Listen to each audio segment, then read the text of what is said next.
पड़े रहो क्योंकि पैसा यहीं बनेगा।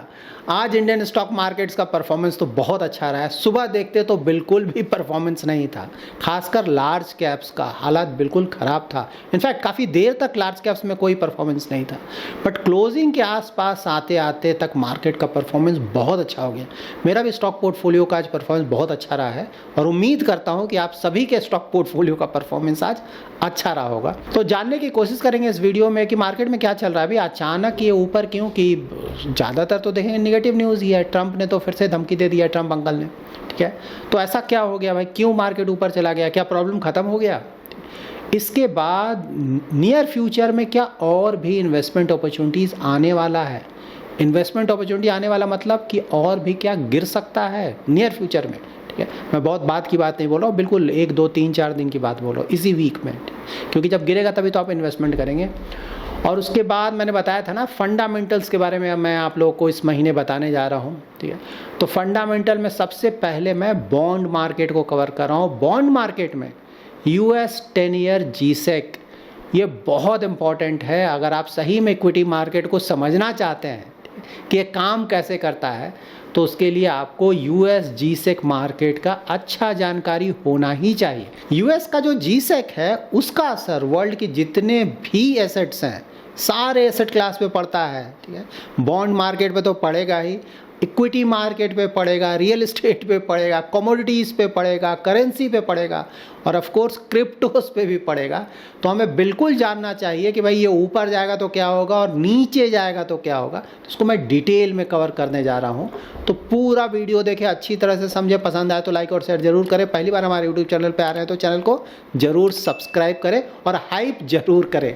सबसे पहले देख लेते हैं इंडियन मार्केट के हालात आज क्या हुआ है। यहाँ पे देखिए large cap, mid cap, small cap performance बहुत अच्छा रहा है आज। और सेक्टर थीम भी अगर आप देखेंगे, consumer durables, banks, defence, consumption, auto, IT, pharma का परफॉर्मेंस कोई खास नहीं, क्योंकि 100% का टैरिफ चल रहा है ना, अभी लगाया उन्होंने रिसेंटली। ऑल्दो इंडियन कंपनीज़ पे ज़्यादा फर्क नहीं पड़ेगा, क्योंकि ज़्यादातर हमारा जेनरिक ही है, थोड़ा बहुत फ़र्क पड़ेगा कुछ कंपनीज़ पे, बट हाँ उसका निगेटिव असर तो पड़ा है। वर्ल्ड मार्केट्स में ज़्यादा आज देखने को कुछ है नहीं, क्योंकि ज़्यादातर मार्केट्स बंद है। बट हाँ एशिया में जैसे जापान देखेंगे तो वहाँ परफॉर्मेंस अच्छा चल रहा है। और सबसे पहले क्या देखते हैं, क्रूड का हालात क्या है। तो देखिए क्रूड काफ़ी हद तक पहले से इम्प्रूव किया है परफॉर्मेंस, और इसी का असर इंडियन इक्विटी मार्केट पे पड़ रहा है ना। ये 111-12 चल रहा था, फिर 109-10 के रेंज में चल रहा था, और जब मैं रिकॉर्ड कर रहा हूँ उस समय ये 108 से भी नीचे आ गया है। तो उसका ऑफकोर्स पॉजिटिव असर पड़ रहा है। तो सबसे पहले जान लेते हैं कि भाई मार्केट में चल क्या रहा है। आइडियली आज इंडियन स्टॉक मार्केट को गिरना चाहिए था। क्यों गिरना चाहिए था? क्योंकि डोनाल्ड ट्रंप अंकल ने फिर से ईरान को धमकी दिया है, डेडलाइन रखा है। डेडलाइन तो मतलब ना 5 डेज, 10 डेज, 2 डेज। अब उन्होंने फिर से एक नया डेडलाइन रखा है ट्यूसडे, कल तक का, कि अगर कल तक ईरान ने स्ट्रेट ऑफ हॉर्मुज को नहीं खोला तो वहाँ पे बहुत ज़्यादा डेंजरस अटैक करने जा रहे हैं उनके पावर प्लांट्स पे और ब्रिजेस पे। बोल रहे हैं पूरी तरह से मैं बर्बाद कर दूंगा, ठीक है। ऑफ कोर्स ईरान तो आपको पता है किस तरह का रिस्पांस है, मतलब उन्हें कोई फ़र्क ही नहीं पड़ रहा है। डोनाल्ड ट्रंप जो भी बोल रहा है, मतलब ऐसा लग रहा है कि सीरियसली ले ही नहीं रहे हैं। और स्टॉक मार्केट के साथ भी ऐसा लग रहा है कि फ़िलहाल वही हो रहा है, ठीक है। क्योंकि इस तरह का जबकि धमकी दिया जाता है तो आइडियली ना क्रूड ऑयल के प्राइसेस बहुत तेज़ी से ऊपर जाने चाहिए थे, मार्केट्स को गिरना चाहिए था, लेकिन क्रूड ऑयल के प्राइसेस तो यहाँ नीचे आ रहे हैं, मार्केट ऊपर जा रहा है। तो यहाँ पे 2 चीज़ है जो कि फ़िलहाल समझ में आ रहा है। एक तो मार्केट ने ऑलरेडी डिस्काउंट किया हुआ है भाई कुछ हद तक, कि भाई डोनाल्ड ट्रंप है, पता नहीं ये बोल रहे हैं सीरियसली लेना है कि नहीं। पता चला कि कल फिर से डेडलाइन को उन्होंने बढ़ा दिया, कुछ नहीं किया। एक तो वो, दूसरा थोड़ा बहुत मार्केट को लग रहा है कि शायद कोई डील हो जाए, किसी तरह का एग्रीमेंट हो जाए, वो भी पॉइंट है। इन दोनों का पॉजिटिव असर फिलहाल देखने को मिल रहा है। लेकिन हाँ ये बात है कि भाई ये जो डेडलाइन है कभी ना कभी तो ये ख़त्म होगा ना, कब तक चलता रहेगा। अंकल डोनाल्ड ट्रंप को अगर आप देखें ना, तो उनके मतलब आगे बोलते हैं ना कि आगे कुआं पीछे खाई, वही हो रहा है। वो यहाँ से छोड़कर ऐसे भाग नहीं सकते हैं। भाग कर जाएंगे तो US पब्लिक को क्या बोलेंगे, भाई जब तुम्हें भागना था तो तुम गए क्यों थे, अचीवमेंट तो कुछ हुआ नहीं यहाँ पे ना, तो भाग सकते नहीं। और यहाँ पे प्रॉब्लम क्या है, देखिए ये बिल्कुल सही बात है कि यूएस सुपर पावर है, ईरान को ऑलरेडी काफ़ी हद तक डैमेज पहुँचाया जा चुका है, इससे भी ज़्यादा डैमेज पहुँचाया जा सकता है, बहुत आसानी से यूएस कर सकता है। लेकिन अगर सही में इसे बेनिफिट लेना है यूएस को, तो वहाँ पे ग्राउंड ट्रूप्स को भेजना पड़ेगा, अंदर जाना पड़ेगा। और यहाँ ये भी सही है कि भाई यूएस बहुत स्ट्रांग है, तो हो सकता है, मैं रिलेटिवली बोल रहा हूँ एज एग्जाम्पल, कि अगर ईरान के 1000 लोग इन लोगों ने मार दिया ना सपोज, लेकिन यहाँ पे ये भी है ना कि यूएस के भी, चलो आप बहुत स्ट्रांग हो, बहुत ये वो हो, लेकिन फिर भी 50 to 100 लोग तो आपके भी मरेंगे ना, ठीक है। तो मैं रेशियो की बात बोल रहा हूँ। तो यही डर है डोनाल्ड ट्रंप को। देखिए ईरान पूरी तरह से रेडी है कि भाई तुम्हें जो करना है करो, ठीक है, मैं रेडी हूँ, ठीक है। तो वहाँ पे वो बॉडी बैग्स नहीं काउंट कर रहे हैं, लेकिन यूएस में काउंट होगा। वहाँ पे एक भी लोग का, अगर एक भी आर्मी या फिर एयरफोर्स या नेवी किसी को भी कुछ होता है, तो वहाँ पे उसका भारी विरोध होगा। और यूएस के प्रेसिडेंट डोनाल्ड ट्रंप को इसी बात का डर है कि भाई सही बात है, मैं चला भी जाऊँगा, हो सकता है काफ़ी हद तक मैं कब्जा भी कर लूँ, लेकिन उसका कुछ ना कुछ कंसिक्वेंसेस होंगे और मेरा कंट्री शायद उसे नहीं झेले। नवंबर में इलेक्शन भी है, ठीक है। अगर वो सक्सेसफुली यहाँ से नहीं निकले, तो ये जो भी एडवेंचर वो कर रहे हैं उसका भारी कीमत चुकाना पड़ेगा डोनाल्ड ट्रंप को। इलेक्शंस में बुरी तरह से सभी जगह हार जाएंगे, ठीक है। यही मैं बोल रहा हूँ, करें क्या उनको समझ में नहीं आ रहा है, लेकिन कुछ ना कुछ तो बिल्कुल होगा। एग्जैक्टली कब होगा ये देखना होगा, और जब भी होगा तो मार्केट पे इसका नेगेटिव असर बिल्कुल पड़ेगा, ये आप मान कर चलें। आज ऊपर है, बहुत अच्छी बात है, लेकिन ऐसा नहीं है कि ये ऊपर ही रहेगा। जो भी प्रॉब्लम था वो उसी तरह से बना हुआ है, पूरा का पूरा प्रॉब्लम, ठीक है। जब तक कोई सही से डील ना हो जाए, एग्रीमेंट ना हो जाए, और ये जो स्ट्रेट ऑफ हॉर्मुज़ है वो खुल ना जाए पूरी तरह से, तब तक प्रॉब्लम बना रहेगा। मेंटली हमें इसके लिए प्रिपेयर्ड होना होगा। बस मनाना ये है कि भाई जो भी करना है अप्रैल तक करके ख़त्म करो। इसके बाद अगर ये जाएगा मैटर ना, तो फिर इंडियन इकोनॉमी भी बुरी तरह से हिट होने लगेगा, और उसका नेगेटिव असर आने वाले कुछ समय तक इक्विटी मार्केट पे पड़ेगा, जो कि ऑफ कोर्स किसी के लिए भी अच्छा नहीं। काफ़ी समय के बाद इंडियन इकोनॉमी में थोड़े पॉजिटिव पॉइंटर्स दिखने लगे थे, लग रहा था चलो आने वाले महीनों में अच्छा हो जाएगा, इक्विटी मार्केट का भी रिटर्न आ जाएगा। लेकिन अब ये पहले तो वो टैरिफ का प्रॉब्लम आया, उसके कारण प्रॉब्लम हुआ, अब ये नया वॉर स्टार्ट हो गया, फिर से प्रॉब्लम आ गया।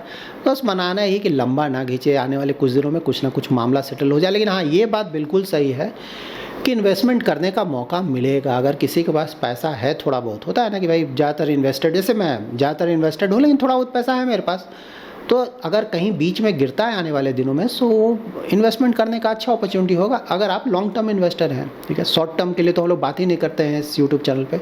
पढ़े रहो, इन्वेस्टमेंट फिलॉसफी का मतलब ही है तो वह अच्छे क्वालिटी के स्टॉक्स और म्यूचुअल फंड स्कीम्स में इन्वेस्टमेंट करना है और लॉन्ग टर्म तक पड़े रहना है। शॉर्ट टर्म का तो हम यहाँ पे बात ही नहीं करते हैं। तो इसको इस तरह से देखें, ठीक है। आज ऊपर गया, इसका मतलब बिल्कुल भी नहीं कि मामला सेटल हो गया है। आने वाले दिनों में ये सभी कुछ फिर से स्टार्ट हो सकता है और मार्केट में फिर से अच्छा खासा गिरावट देखने को मिल सकता है। लेकिन अगर आप अगेन लॉन्ग टर्म इन्वेस्टर हैं, तो यहाँ पे ये सब चीज़ें होती रहती हैं। इन चीज़ों को बहुत ज़्यादा सीरियसली नहीं लेना चाहिए, और आइडियली हमें इन्वेस्टमेंट करने का अपॉर्चुनिटी देखना चाहिए यहाँ पे कि भाई अच्छा अपॉर्चुनिटी मिल रहा है। तो अगर कोई लॉन्ग टर्म इन्वेस्टर है तो उसके लिए नेगेटिव नहीं है, पॉजिटिव है, इसको इस तरह से देखना चाहिए। लेकिन अगेन कोई बिना सोचे समझे इन्वेस्ट कर रहा है, शॉर्ट टर्म के लिए कर रहा है, तो उसके लिए तो प्रॉब्लम होगा ना, क्योंकि अभी नहीं पता है क्या होगा एग्जैक्टली। इस बात को आप हमेशा ध्यान रखें। लॉन्ग टर्म इन्वेस्टर हैं, क्वालिटी सही है तभी जाए, नहीं तो बिल्कुल आइडियली हमें नहीं जाना चाहिए।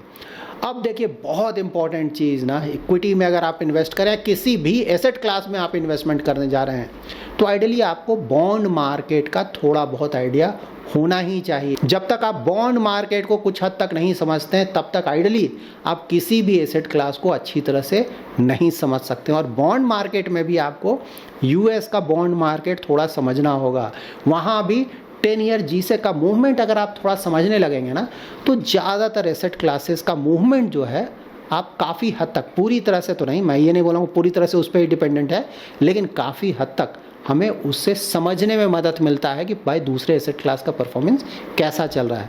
देखिए यूएस का जो 10 ईयर जीसेक है ना, उसको ग्लोबल रिस्क फ्री रेट का बेंचमार्क बोला है। जैसे इंडिया का रिस्क फ्री रेट अगर बात करेंगे ना, तो जनरली यहाँ पे 10 ईयर जो जीसेक का यील्ड होता है जो कि अभी 7% से क्रॉस कर गया उसको बोलते हैं।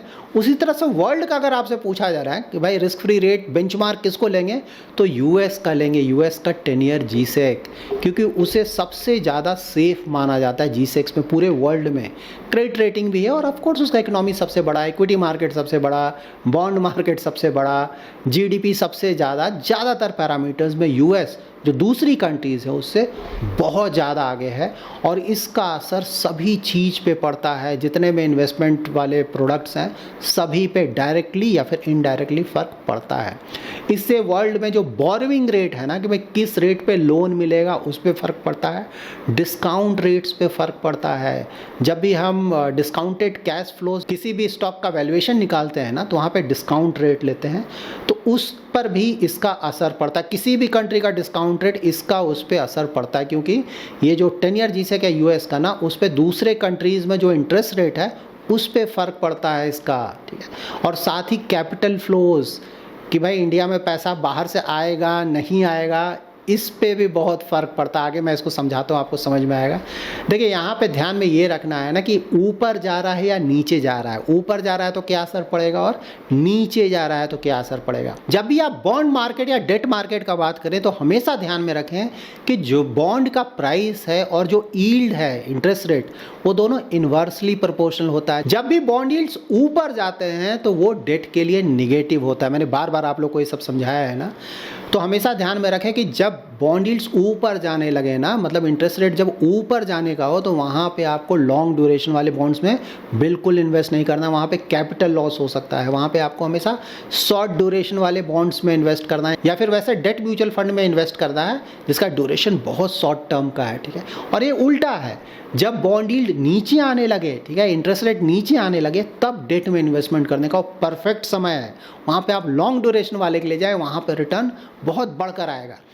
अब देखिए स्टॉक और इक्विटी का कोरिलेशन सबसे ज़्यादा ज़रूरी ना, हम लोग तो उसी का ज़्यादा बात करते हैं। तो कैसे रिलेटेड है, तो देखिए एक तो सिंपल ये हो गया कि भाई जब इंटरेस्ट रेट ऊपर जा रहा है तो कंपनीज़ को लोन लेना महंगा पड़ जाएगा। उसी तरह से कंपनीज़ अगर बॉन्ड इशू कर रही हैं ना पैसा रेज करने के लिए मार्केट से, तो बॉन्ड में इंटरेस्ट ज़्यादा देना पड़ेगा, तो ऑफकोर्स ये निगेटिव है उनके लिए।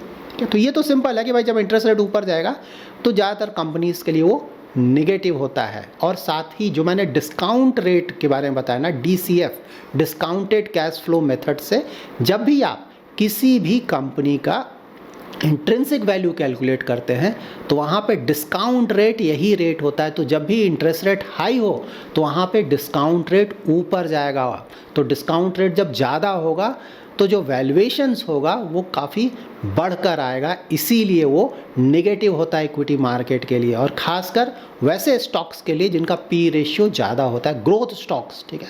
तो जब भी इंटरेस्ट रेट ऊपर जा रहा है तो वो ग्रोथ स्टॉक्स के लिए एक तरह से नेगेटिव होता है, लेकिन जो बैंक्स हो गए या फिर वैल्यू स्टॉक्स हो गए उसके लिए एक तरह से ये पॉजिटिव होता है, ठीक है। ग्रोथ स्टॉक्स के मुकाबले उनके लिए ये कहीं ज़्यादा पॉजिटिव होता है।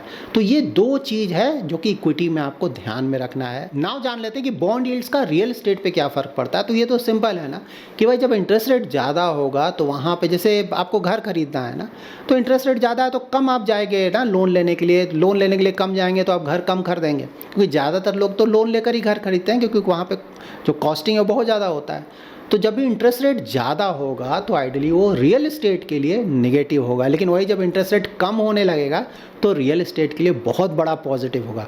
रीट्स पे भी सेम रूल एप्लीकेबल है, ठीक है। रियल एस्टेट इन्वेस्टमेंट ट्रस्ट पे अगर इंटरेस्ट रेट ज़्यादा हो रहा है तो रीट्स के लिए वो नेगेटिव होगा, और जब इंटरेस्ट रेट घट रहा है तो रीट्स के लिए पॉजिटिव होगा। करेंसी देखिए, खासकर यूएस डॉलर्स अगर आप लेकर चले तो जब भी बॉन्ड यील्ड ऊपर जा रहा है यूएस में, तो बॉन्ड यील्ड ऊपर जा रहा है मतलब कि बाहर से दूसरी कंट्रीज से पैसा यूएस में ज़्यादा इन्वेस्ट होगा, क्योंकि इंटरेस्ट ज़्यादा मिल रहा है और सेफ्टी भी है, यूएस का सेफ्टी है। तो बाहर से ज़्यादा से ज़्यादा पैसा आकर इन्वेस्ट हो रहा है, तो उसके कारण क्या होगा, यूएस डॉलर बहुत स्ट्रांग होगा, हमेशा ध्यान में रखें, ठीक है। और यूएस डॉलर जैसे जैसे स्ट्रांग होता जाएगा, इंटरेस्ट रेट यहाँ पे ज़्यादा होगा, तो जो इमर्जिंग इकोनॉमीज़ हैं वहाँ से पैसा निकलेगा, ठीक है। तो यूएस में जब जब इंटरेस्ट रेट ज़्यादा होगा और यूएसडी स्ट्रांग होगा तो खासकर इमर्जिंग इकोनॉमीज़ के लिए उसे नेगेटिव माना जाता है। लेकिन जब यूएस में इंटरेस्ट रेट नीचे जाने लगेगा तो ऑफ कोर्स वहाँ पे यूएसडी भी वीक होगा, और जब वहाँ पे इंटरेस्ट कम मिलेगा तो लोग वहाँ से भागेंगे कि यार यूएस में बहुत कम इंटरेस्ट मिल रहा है, दूसरी जगह जाकर इन्वेस्ट करते हैं। तो इमर्जिंग इकोनॉमीज़ लाइक इंडिया के लिए बहुत बड़ा पॉजिटिव होता है। अब जान लेते हैं कमोडिटीज़ में तो गोल्ड में बहुत लोग काफ़ी इन्वेस्ट करते हैं, खासकर इंडिया में तो करते ही हैं। तो देखिए हमेशा ध्यान में रखें ना कि उल्टा रिलेशनशिप है, इन्वर्स रिलेशनशिप है, ठीक है। ये बॉन्ड यील्ड और गोल्ड में जब भी इंटरेस्ट रेट ऊपर जाने लगेगा तो उसका मतलब क्या हुआ कि इंटरेस्ट रेट ऊपर जा रहा है और डॉलर भी स्ट्रांग हो रहा है, वहाँ पे वो निगेटिव होगा गोल्ड के लिए। तो जब भी यूएस में इंटरेस्ट रेट ऊपर जाएगा या जो डॉलर है वो स्ट्रांग होगा तो जनरली आप देखेंगे कि गोल्ड का प्राइस थोड़ा गिरेगा। रिसेंट टाइम्स में ये हो भी रहा है ना, ऑलमोस्ट डेली बेसिस पे ये आपको समझाता हूँ। तो हमेशा ध्यान में रखें। हाँ, लेकिन इसका एक एक्सेप्शन भी है कि वर्ल्ड में अगर बहुत ज़्यादा प्रॉब्लम आ गया, जियोपॉलिटिकल इश्यूज़ बहुत ज़्यादा हो गए या फिर इन्फ्लेशन बहुत ज़्यादा हो गया, तो कभी कभी ये जो इन्वर्स कोरिलेशन है वो ब्रेक भी हो जाता है, ठीक है। मैं ये जो भी बोल रहा हूँ ना, काफ़ी हद तक ये चीज़ें एप्लीकेबल है, लेकिन हमेशा नहीं होगा। देखिए बहुत सारा फैक्टर्स होता है, सिर्फ एक फैक्टर के कारण कोई भी एसेट क्लास ऊपर नीचे नहीं होता है, ठीक है। लेकिन हाँ, इसका बहुत हद तक फ़र्क पड़ता है। क्रिप्टोज भी वही है। क्रिप्टोज देखिए जब इंटरेस्ट रेट नीचे जाने लगेगा ना यूएस में, ठीक है, इंटरेस्ट रेट नीचे जाएगा तो वहाँ पे लिक्विडिटी बढ़ेगा मार्केट में, तो क्रिप्टोज का परफॉर्मेंस इंप्रूव होगा। उसी तरह से जब इंटरेस्ट रेट ऊपर जाने लगेगा, लिक्विडिटी घटेगा, तो क्रिप्टोज का परफॉर्मेंस हिट होगा। तो आइडियली आप समझ गए होंगे ना, ऑलमोस्ट सारे एसेट क्लासेस पे काफ़ी हद तक इसका असर पड़ता है। लेकिन फिर से मैं रिपीट कर दूं कि ऐसा नहीं है कि सिर्फ इसी के कारण किसी भी एसेट क्लास का परफॉर्मेंस ऊपर या नीचे जाता है, लेकिन हाँ, फ़र्क तो पड़ता है और आइडियली हमें बिल्कुल जानना चाहिए कि इसका फ़र्क क्या और कैसे पड़ता है। इससे आपको इक्विटी मार्केट को भी समझने में काफ़ी हद तक मदद मिलेगी। So that's it in this video. अगर इस वीडियो से रिलेटेड कोई भी कमेंट है या फिर किस तरह का प्रश्न है तो आप कमेंट्स में ज़रूर लिखें। मैं आने वाले वीडियोज़ में ट्राई करूँगा उन क्वेरीज़ को आंसर करने का। Thanks lot for watching.